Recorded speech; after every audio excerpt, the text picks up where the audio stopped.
Hey, what's happening, everyone? That's right. This training video, 100% skateboarding footage, that right there, first try. Not even messing around.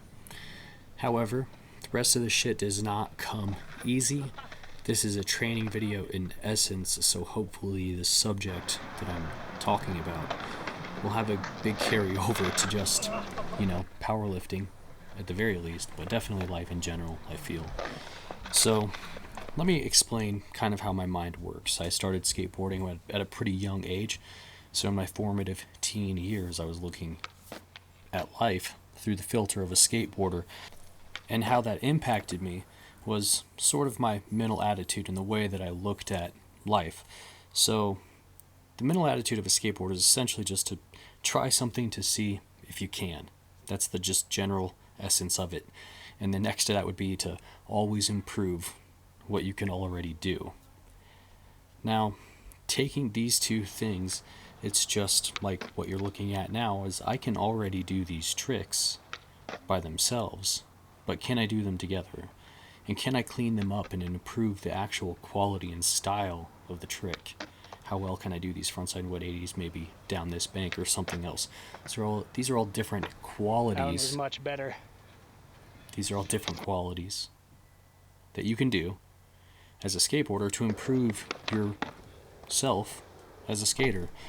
So how does this work to carrying over into powerlifting, and how does that mindset that I have from my training history as a teenager and as a young man in my early 20s, how does that carry over to powerlifting?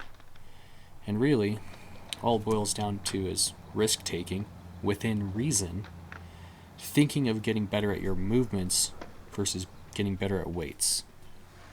So, risk-taking is that trying something to see if you can.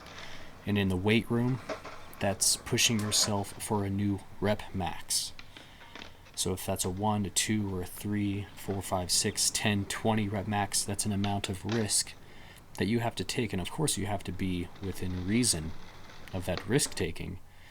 So you don't want to shoot for something like a 60-pound PR on one jump. It would probably be more wise to take smaller jumps before you made it up there. And all of you already have these excellent lifter habits.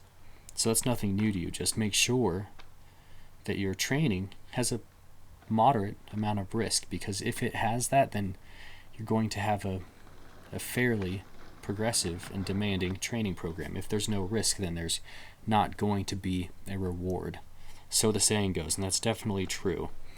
Now, always improving what you can already do as a skateboarder, now as a powerlifter, is just thinking of getting better at my movements versus better at the weights.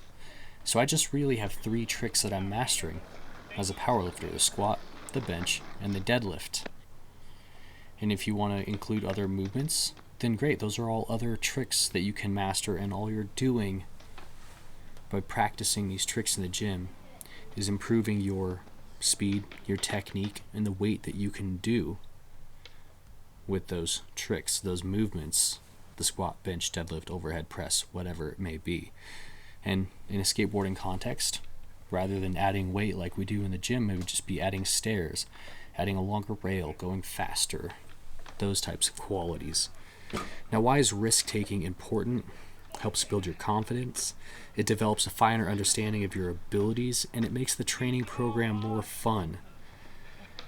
Now, why should we be seeking to be better at movements versus being better at weight? Now, this is definitely more of a training perspective, so don't get hung up on this. It's just more of a mindset. It really just is about reducing the training variables to 1. If you could have a perfect movement, all we'd have to do is worry about the weight, right? So that should be your goal. The weight is always going to be there to add a training variable.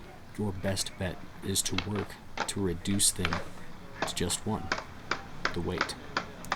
And that's why you should always just improve that quality of your movement versus just always being wrapped up on that one thing, how much weight you can lift.